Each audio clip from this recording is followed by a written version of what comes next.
Hi David, I'm just going to give you a quick update here on your Polymoog. As you can see, I've got it all put back together for the most part here. I've redone your keyboard, I've redone the interface, I took your chassis apart and washed it and cleaned it up. As you can see, there is no longer any cobwebs or any trash inside. Replaced your bead LED, all new LEDs. The logic has all been redone. I replaced your switching ICs, and as you can hear, it's not noisy at all anymore. Turn it up here.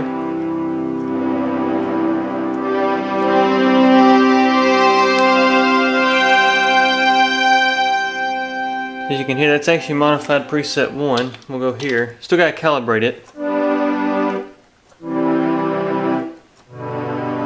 There's actually your presets. This is where I got to calibrate it. As you can hear, the volume and the dynamics are not set up right.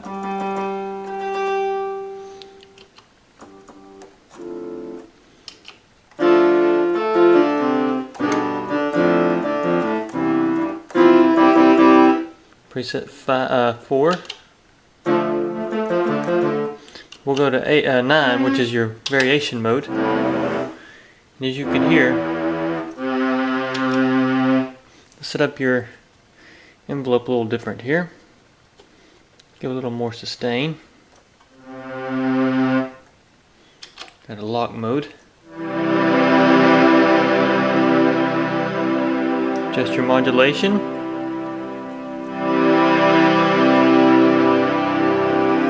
As you can see now that's just a sawtooth.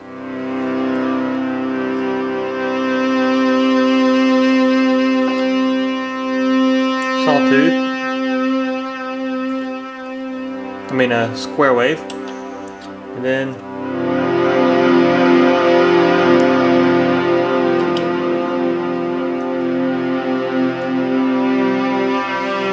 actually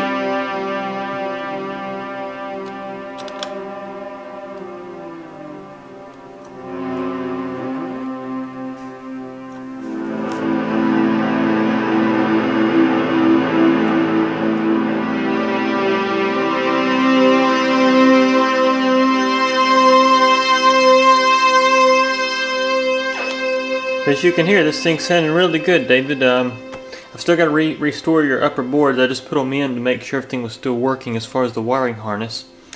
And as you can see, I got the sustain set pretty high, so it's still sustaining a little bit.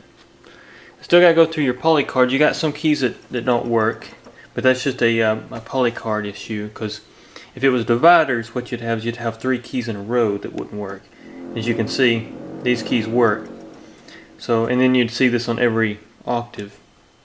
Or for the low end, it would actually just be here, but if it was an upper divider, you'd lose your other octaves because they're in series. But basically, what we also got here is I got your resonator working, as you can hear.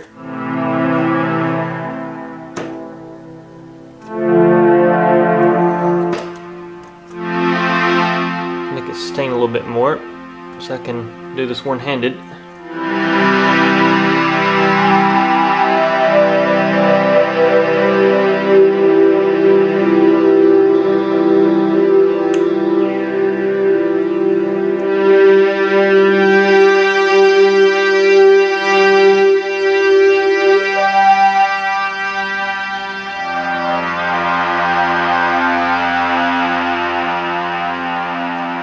Also, something else I've never really demonstrated for anybody else who's watching this video is I've never really demonstrated the lock function on the oscillators. And let me show you what that does.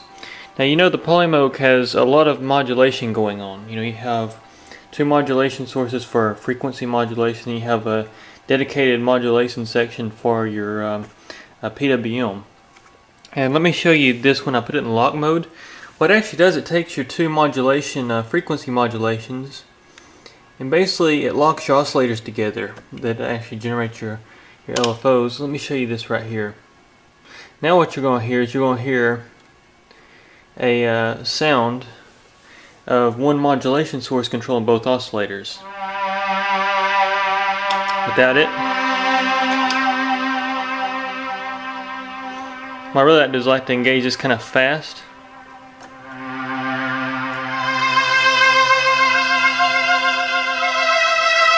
Unlock. So what you'll hear is you'll notice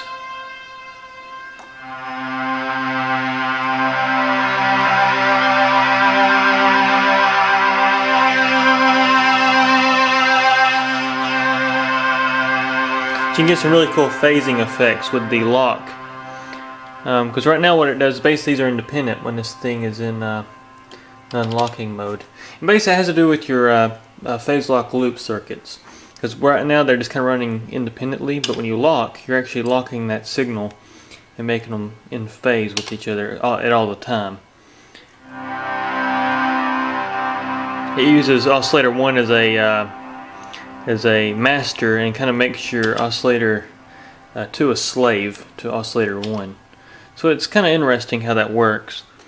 But anyways, I just thought I'd give you a quick update here. The filter still works. I hadn't calibrated anything, and I still got to do some repair work to this board because your amount still doesn't work.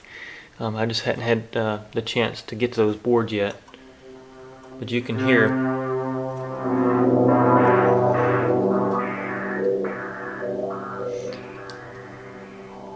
You can get some really good sounds.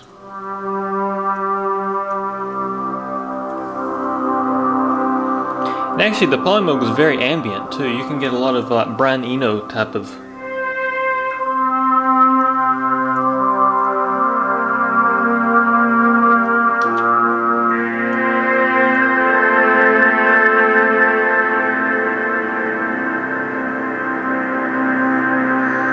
Yeah, this is one of my favorite synthesizers though, right here. This and the Minimoog. These are my two favorite instruments. But anyways, David, I just thought I'd give you a quick update here and just show you the progress I've made. I've actually got a lot more to do to it, but it's nice to actually hear that it doesn't have all that noise. And actually, what that was, you had some bad diodes on your low motherboard, and I went in and replaced all the diodes. And I tested your op amps, and they look good, so I didn't really want to replace them because those are kind of hard to get. They're the 3080s, CA 3080s. And they can be quite challenging. As you can hear, you still got a little drone, but that's just because some of the poly cards. I can hit that just the same as on mine, because I still need to do some work to my own personal one.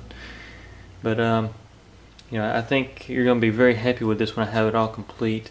Because right now I still don't have the shields in either, so you got a little noise just from the boards interfering with the poly cards. And actually, on one of my other videos when I was doing the chassis swap, guys, I actually meant to say shield. I was trying to think of the word for that card that went underneath the VCL, and my mind went blank. I couldn't think of it, but it's a shield is what it's called.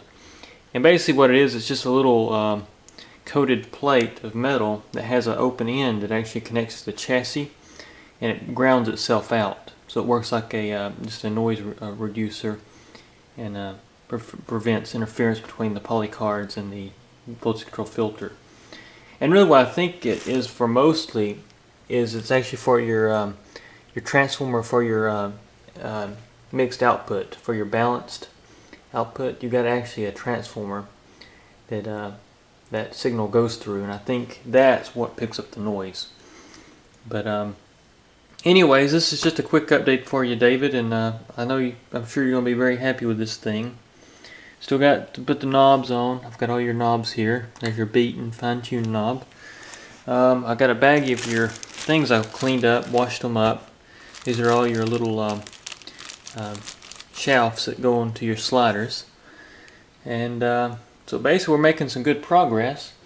The only other thing I need to ask, and actually I'm going to do this on the video because this will be a lot easier than trying to explain it on the email, is I've got two different covers here. I got this one that was off Robbie's Polymoog, which you can see it's got a few scratches in it, but it's in pretty good shape. A little corrosion here and there, but I cleaned it up really well.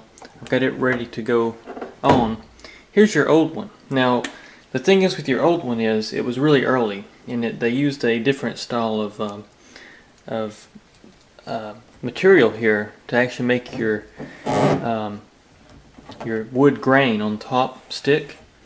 As you can see, this one's all rubber, and it's in really kind of poor shape. I've got this one here that's a later revision, which is actually all metal. And it's actually been riveted in the case, as you can see. When you look inside, you'll actually see rivets where they riveted that metal bar in. In this case here, I mean, it's in really good shape. I cleaned it up really well. And so if you'd be interested in me switching out these cases, because I can do it either way, whichever way you want. I just wanted to make sure, you know, I didn't want to do anything without you confirming it's okay. Because this old top, I mean, I can put new wood on it, and actually I got all the wood grain stickers. But this right here is going to be a fun little task of getting all this to go back where it needs to be. And then I'm not sure if it actually will hold in because it's kind of dry rotted. But anyways, just let me know what you'd like to do on that part, and we'll go from there. But what I will do is once I get this thing ready to go on, I'm actually going to buff it up, and it'll shine like a new cabinet. But you know, you can see there's a few little scratches here and there. Where your other one, I mean, I don't see hardly any scratches on it. And what I was actually thinking about doing, and I never have done this, but I was actually thinking about cutting the rivets off this one and pulling these metal bars off and actually just gluing them in place on yours. But I'm not sure how that'll work out. But anyways, just let me know what you want to do on that, and either way we go, I'll work it up for you. And so anyways, just thanks for watching, and I will have more updates for sure. So take care.